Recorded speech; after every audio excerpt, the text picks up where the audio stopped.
Okay, cool. Well, unfortunately, Phil's only given us 5 minutes to kind of go through this story. I thought we had the whole hour. And so I'm going to apologize in advance because we can probably spend a whole hour talking about this story, as we did on Wednesday night when we saw Phil and Lucy. But pretty much for those of you who don't know, we are from South Africa. And for those of you who don't know further, we had a very long-winded visa process to get to the UK and get to London. Erin's mom was born in Belfast, which gives me the opportunity to be here, which was great. And what was meant to take 3 months, which was going to be really quick and easy, and we had a good life in Cape Town, but we really felt God calling us to London. And what was meant to take 3 months ended up taking 10 months in our first year of marriage, which was very fun. So just some hardships that kind of came with that. So this is going to kind of paint the story because it requires some context. And as we said, it could take a whole hour, but we're going to try and cram it into 5 minutes. But so long distance marriage in the first year of marriage is definitely not recommended, but it was our story. Moving back home. So moving out from like your independent life back in with your parents is a humbling experience, let me tell you. Pretty much we took this as an opportunity, and it was like, okay, God, like we're feeling very called to a place like London, and with that comes a lot of trust, comes a lot of, we're going to trust God in this process, and we're really going to see it as a huge God move, like we're filled with faith, which very much turned into a faith testing journey, which was all part of the story, and we loved it in hindsight. But and it was just one of those situations. It's like, it's very easy to trust God when you're walking into church and it's like every week you're getting a prophetic word, like God's saying like move to London, but like, do you really trust God when he's silent? And he's like, I want you to go. And that was pretty much it. No validating at all. We really asked ourselves if we really asking ourselves if what we believed was like what God was saying. So it came with a whole bunch of stuff.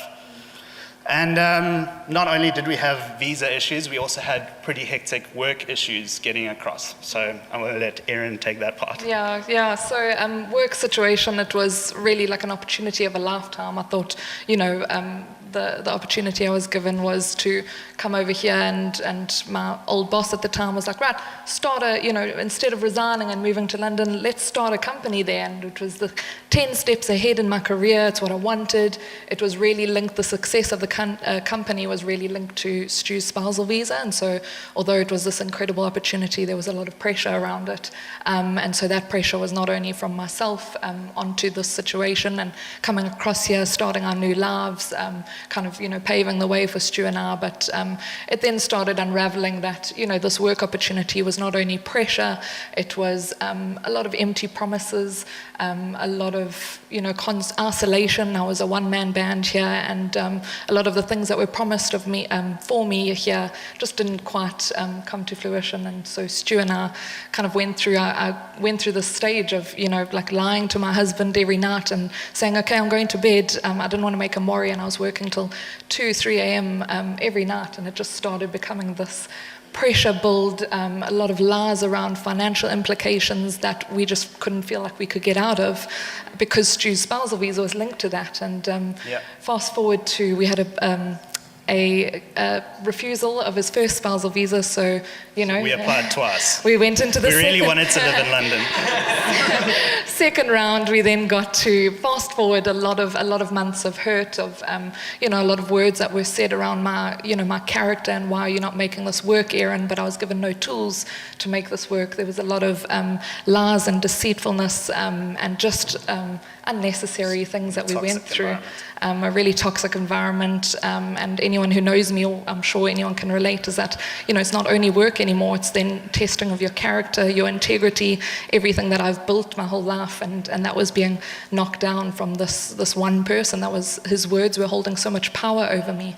Yeah. So fast forward, I'm just going to go a little bit fast forward through. We got Stu arrived in February 2023, and we just felt like this was amazing. It's everything that God had promised, everything we had been praying and hoping for and so desperately clinging on to. And then all the walls just fell down once Stu arrived. It was 2023 was the worst year of my life. It was Stu had come and we had been like, okay, safe space here. Like I finally can release. I finally can stop being strong. And it just unraveled and unraveled and unraveled to I'm going to make it. It was a year of just I couldn't bring myself to anything. We turned away from church because I constantly felt like if someone were to meet me, I don't want them to meet that version of Erin. It was a lot of anxiety, just crippled every day of one day turned into a week, turned into a month, and I just kept wondering, where's God? Because it just felt like he was just so far, which is so far from the truth, but everything that I was telling myself in my head, we had these days where Stu had to sit on the bed and remind me how to breathe because I was going through so many panic attacks and just trying to figure out who I was anymore. I didn't know this version of Erin where I was so in my head and this mental game of just not knowing her and not knowing me, and it was awful. But God, but God, because this is the fast forward version, is that one night I got home from work, and I'm always the person that would encourage others to go and see someone. That was never me. Why would I need to see someone? I'm good.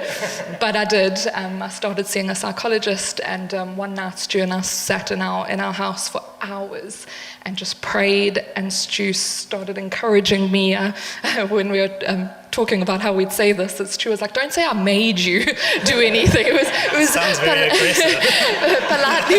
politely encouraged me to just speak these words that had held so much power over me, and just these words that this old boss had said about me and who I was. And then he said, right now, what does God say about you, and what are those truths that God says over you, and who you are in Christ? And it was this beautiful evening, and there's a very controversial thing that I mentioned to Luce and Phil is Stu said at the end of it, after we'd been praying, and if you want to know the details, there's so many amazing things that God did that night that I can share with you on a greater scale. But Stu said to me, he said, right now, at the end of all of this, do you forgive your old boss? And I just kind of sat there and I was like, I don't know if I forgive him yet, but I forgive God. And that might be controversial in the way that, God did nothing wrong. It was me, and it was in my head, and I just felt like he was so far. I mean, it's wild about, we'll end off with something here, but I kind of had days where I was writing in my journal of I'm so exhausted, I don't know where God is, but he must be here somewhere. And it was amazing because that night was all this stuff that came out, and the next morning I just felt light. And there was nothing, and I just kept saying to Stu, I'm waiting for the darkness and the heaviness and everything to come back, and that was November, and we're here now, and it hasn't come back. Beautiful. And then we hadn't seen you for a little while because obviously everything you explained, and then you came on a Sunday morning and we prayed together. And it's like, since then, you've just been completely different people. You just, like you said, lighter and just... So, what's happened since then? Yeah, so as Phil said, there was a moment where we made a decision after that moment where we pretty much just gave it all to God, and it was like, we can't do this on our own anymore. We had tried very hard to do it by ourselves, and such as most people's nature is to be like, no, don't worry, I got it, I can deal with it. But there is a point where it comes as God, I can't do this on my own. My wife is having panic attacks, all of these different things. We came to London, and it was this is going to be the God move that we had been trusting for, and it wasn't panning out that way. So God, you need to intervene, you need to take over the plans type situation, and we just gave it up. And we were like, okay, we're going to make the decision to get plugged back into community, and that's when we made the decision after that moment, and we got plugged back into community and plugged back into friends, purpose, and technically it was the catalyst for God's work in our life from that moment. And it's just a testament to the quality and the provision of the church, really. It's when you plug yourself into a community, it really is a channel for God to do stuff that you are cutting out of your life, technically, if you don't plug yourself into community. One thing that I've heard preached before, I can't remember exactly who said it, but technically it goes, plant yourself in a garden so that you can grow, bear fruit, so that those around you can benefit from it. And ultimately, that's what we've been seeing since we've plugged ourselves back into community. So good. Beautiful. There's one last thing, because it's so cool how like even Channing chatting is so relevant to kind of what we had been saying, that we wanted to kind of let God's story come through us. And Channing mentioned it's a choice to let God. I had the words and now they've gone. It's a choice, and you've got to let God work through you. And it's something that we had really made the choice that day. And if everyone is okay with it, I'd love to read you. This was actually, we had brought this out to kind of make some notes about today. And it's actually my old journal that we had written I had written an entry on the day that we decided to come back into community and to lean in. So is that all right? That it's just to end off as very vulnerable, but let's see how we go. Sunday night, today Stu and I went to C3 Church. We decided we weren't going to hold back anymore and embrace a new season, change. We both feel it, we both aligned, always good in a marriage. I think God is moving, it's good. We both felt the preach was relevant and we needed to hear it, that Phil talking about the key to unlocking change sits in thanksgiving and praise of God, to sit with the word. And there's an Ephesians link that I've told myself to go and look at, so it's good. I cried during worship. What's new? So embarrassing, Erin. And then some more after, when Stu and I went to get prayer from Phil. He said some great stuff about leaning in, that we don't have to do it alone, and that Lazarus didn't take the cloths off himself. The community did it for him. He prayed for Stu and I, for our new chapter, for strength and courage, for us to date each other again. He also said there will be joy, a smile on the inside that will be shining outwards on the outside, hence outwards.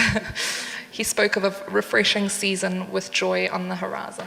And it's so good to see how that is just, God's just worked and worked and worked. And we're so happy. And thank you for... Beautiful. Can we thank the guys?